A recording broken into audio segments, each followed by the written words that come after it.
கர்த்தருடைய பரிசுத்த நாமம் மகிமைப்படுவதாக. ஆசீர்வதிக்கப்பட்ட புதிய நாள் 6/10/2025 திங்கட்கிழமை. புதிய நாள், புதிய காலை வேளைக்காய் கர்த்தரை நன்றியோடு துதிக்கிறேன், ஸ்தோத்திரிக்கிறேன். இந்த நாளிலே நேற்று தினத்திலே எங்களுக்கு 8 நாள் உபவாச ஜெபங்கள் நேற்று இரவோடு எங்களுக்கு நடந்து முடிந்தது. சரீரத்தின் பலவீனத்து நிமித்தமாய் தாமதப்பட்டு நான் அனுப்பியிருக்கிறேன், தயவாய் மன்னித்துக் கொள்ளுங்கள். இந்த நாளுக்குள்ளே கர்த்தர் நமக்கு கொடுக்கக்கூடிய கர்த்தருடைய வார்த்தை லேவியராகமம் 26ஆம் அதிகாரம் 13ஆம் வசனம். உங்கள் நுகத்தடிகளை முறித்து உங்களை நிமிர்ந்து நடக்க பண்ணின உங்கள் தேவனாகிய கர்த்தர். I broke the bars of your yoke and enable you to walk with heads held high. கர்த்தருடைய பரிசுத்த நாமம் மகிமைப்படுவதாக. நம்முடைய ஆண்டவர் நம்மை பார்த்து சொல்கிறார், உங்களுடைய நுகத்தடிகளை நான் முறிப்பேன் என்று கர்த்தர் சொல்கிறார்.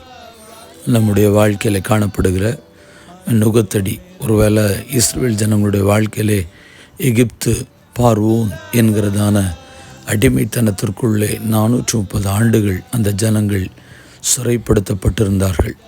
ஆண்டவர் அந்த ஜனங்களை பார்த்து சொல்லுகிறார், உங்கள் மேல் இருக்கிற நுகத்தடிகளை நான் நிமிர்ந்து நடக்க பண்ணி என்று கர்த்தர் சொல்கிறார். பிரியமானவர்கள், இந்த காலவேளையிலும் இந்த புதிய நாளிலும் கர்த்தர் உங்களுக்காக சொல்லக்கூடிய வார்த்தை, உங்களை அடிமைப்படுத்துகிற, உங்களை ஒடுக்குகிற, சிறைப்படுத்த நினைக்கிற, கட்ட நினைக்கிற, ஒடுக்க நினைக்கிற எல்லா விதமான சிறையிருப்பின் தன்மைகளும் சிறையிருப்பின் நுகத்தடிகளும் வானத்திற்கு பூமிக்கும் அதிகாரமுள்ள இயேசுவின் நாமத்தினாலே அந்த நுகத்தடிகள் முறியடிக்கப்படட்டும் என்று சொல்லி நான் தேவசமூகத்தில் எதிர்பார்ப்போடு வசனங்கள் உங்களோடு கூட நான் பேசுகிறேன். வேதத்தில் நுகத்தடிகளை குறித்து சொல்லப்பட்டிருக்கிற ஒரு சில வார்த்தைகளை சொல்லி நான் ஜெபிக்க விரும்புகிறேன்.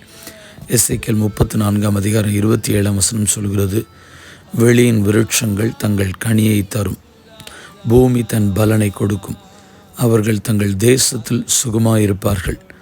நான் அவர்கள் நுகத்தின் கயிறுகளை அறுத்து அவர்கள் அடிமை கொண்டவர்களின் கைக்கு அவர்களை நீங்களாக்கி விடுவிக்கும் போது நான் கர்த்தர் என்று அறிந்து கொள்வார்கள்.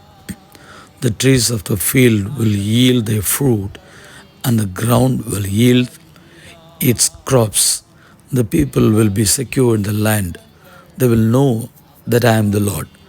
When I break the bars of their yoke and rescue them from the hands of those who enslaved them. நம்ம யாரெல்லாம் அடிமைப்படுத்தினாங்களோ, யாரெல்லாம் ஒடுக்க நினைச்சாங்களோ, யாரெல்லாம் சிறுமைப்படுத்த நினைத்தார்களோ, அப்படிப்பட்ட மக்களுடைய கண்களுக்கு முன்பதாக தேவ பிள்ளைகளாகிய நம் ஒவ்வொருவரையும் கர்த்தர் நீங்களாக்குவார். ஒருவேளை அந்த நுகத்தடி என்பது நம்மை அழுத்துகிற, மனதை அழுத்துகிற காரியங்களாய் கூட இருக்கலாம். உண்மைக்கு சொல்ல வேண்டும் என்று சொன்னால், மாடுகளின் கழுத்திலே விவசாயத்திற்காய் அல்லாவிட்டால் பாரம் சுமப்பதற்காய் அந்த நுகத்தடி வைக்கும் பொழுது அந்த மாடு அந்த நுகத்தடியை அவிழ்த்து கொண்டு ஓடிவிட முடியாது. தன்னுடைய பாரத்தை அது அவிழ்த்து விடுகிற வரைக்கும் அந்த நுகத்தை சுமந்து பாரத்தை சுமக்கும் விவசாயங்களுக்கு பயன்படுத்தப்படவும் அந்த நுகத்தடியை தன்மையில் ஏற்றுக்கொண்டு நடக்கிறது. அநேகருடைய வாழ்க்கையில் அந்த நுகத்தடியை தன்னை விட்டு அவிழ்த்து போட முடியாதபடி, கழற்றி போட முடியாதபடி மிகவும் நெருக்கத்திற்குள்ளே, நிந்தைக்குள்ளே, அவமானத்திற்குள்ளே இருக்கிறதை கர்த்தர் காண்கிறபடினால் இந்த காலவேளையில் இந்த வார்த்தைகளை கர்த்தர் உங்களோடு கூட சொல்கிறார். சங்கீதம் 81ஆம் அதிகாரத்தில் சொல்லப்பட்டிருக்கிறது, அவன் தோளை சுமைக்கு விலக்கினேன், அவன் கைகள் கூடைக்கு நீங்களாக்கப்பட்டது. நெருக்கத்திலே நீ கூப்பிட்டாய், நான் உன்னை தப்புவித்தேன். இடி முழக்கம் உண்டாகும் மறைவிடத்திலிருந்து உனக்கு உத்தரவு அருளினேன். மேரிபாவின் தண்ணிகளிடத்தில் உன்னை சோதித்து அறிந்தேன். நம்முடைய நுகத்து அடி அழுத்துகிற, பாரப்படுத்துகிற, நம்முடைய தோள்களின் மேல் தாங்க முடியாத சுமைகள், ஒருவேளை குடும்ப பார சுமையாக இருக்கலாம், தொழில் பார சுமையாக இருக்கலாம், அது ஒரு வேளை எழுத்தின்படி நம்முடைய தோல் மேலே சுமக்காமல் இருந்தாலும் நம்முடைய மனதளவில் எல்லாவற்றையும் சுமந்து தவித்து கொண்டிருக்கிறோம். கர்த்தர் எல்லா விதமான சுமைகளுக்கும் நீங்களாக்குவாராக. கர்த்தருக்கு மகிமை உண்டாகட்டும். In your distress you called, I rescued you, I answered you out of thunder cloud, I tested you at the waters of Meribah. கர்த்தருக்கு ஸ்தோத்திரம் உண்டாகட்டும். எரேமியா 30ஆம் அதிகாரம் 8ஆம் வசனம் சொல்கிறது, அந்நாளில் நான் அவன் நுகத்தை, கர்த்தருக்கு ஸ்தோத்திரம், உன் கழுத்தின் மேல் இராதபடிக்கு உடைத்து உன் கட்டுகளை அறுப்பேன் என்று சேனைகளை கர்த்தர் சொல்கிறார். அந்நியர் இனி அவனை அடிமை கொள்வதில்லை. In the day declares the Lord Almighty, I will break the yoke of their necks and will tear off their bonds. No longer will foreigners enslave them. கடைசி ஒரு வசனத்தை சொல்லி ஜெபிக்க விரும்புகிறேன். ஏசாயா 10:27 அந்நாளில் உன் தோளில் நின்று அவன் சுமையும் உன் கழுத்து நின்று அவன் துக்கமும் நீக்கப்படும். அபிஷேகத்தின் நுகம் முறிந்து போம். In that day the burden will be lifted from your shoulders, their yoke from the neck. The yoke will be broken because you have grown so fat. கர்த்தருடைய நாமம் மையப்படுவதாக. நம்முடைய பார சுமை என்கிற நுகத்தை, கடன் என்கிற நுகத்தை, நிந்தைகள், அவமானங்கள், பழிச்சொற்கள் என்கிற நுகத்தை கர்த்தர் உங்களை விட்டு, உங்களுடைய குடும்பத்தை விட்டு, உங்களுடைய திருச்சபைகளை விட்டு விலக்கி போடுவாராக.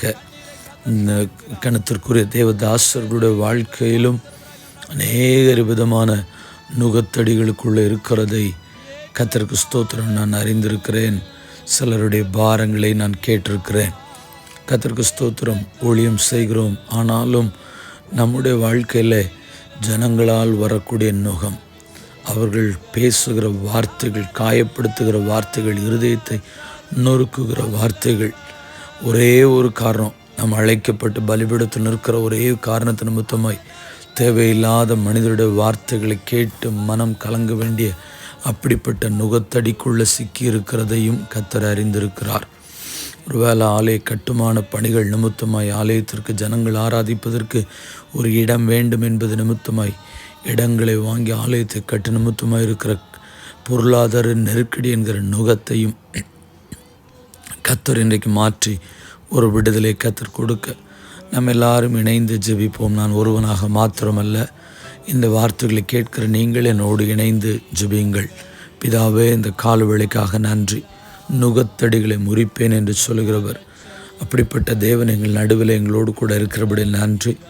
இப்போ ஒரு வேளை ட்ராவல் பண்ணிட்டு இப்போ கேட்குறாங்களோ, கர்த்தருக்கு ஸ்தோத்திரம், வீடுகள் வேலை செய்து கொண்டிருக்க கேட்குறாங்களோ, இல்லை அலுவலகத்திலேருந்து கேட்குறாங்களோ, எந்த நேரத்தில் இந்த செய்தியை கேட்குறாங்களோ, இந்த ஜெபத்தை கேட்குறாங்களோ, அவருடைய தனிப்பட்ட குடும்ப வாழ்க்கையில் இருக்கிற எல்லா நுகத்தடிகளும், திருச்சபையில் மூலமாய் வந்த எல்லா நுகத்தடிகளையும் இயேசுவின் நாமத்தினாலே கர்த்தர் முறியடித்து, கர்த்தருக்கு ஸ்தோத்திரம், இக்கால பாடுகள் இனி வரும் மகிமைக்கு ஒப்பிடத்தக்கதல்ல என்கிற நம்பிக்கை ஒவ்வொரு பரிசுத்தவான்களுக்குள்ளும் ஒரு தைரியத்தை உண்டு பண்ண நாங்கள் ஜெபிக்கிறோம். இந்த ஜெபத்தினோடு இணைந்து செய்த ஒவ்வொரு தேவ பிள்ளைகளையும் தனித்தனியாய் கர்த்தர் ஆசீர்வதிக்க ஜெபிக்கிறேன். கனப்படுத்தும், தீமைகளுக்கு மறைத்து கொள்ளும், பொல்லாப்புகளுக்கு நீங்களாக்கும். இயேசுவின் நாமத்தில் ஜெபிக்கிறோம் எங்கள் பரிசுத்தமுள்ள நல்ல பிதாவே, ஆமென். வாழ்த்துக்களுடன் ஜெபங்களுடன் pastor Jebadas. WhatsApp 934-5353-730. May Jesus bless you all. Amen.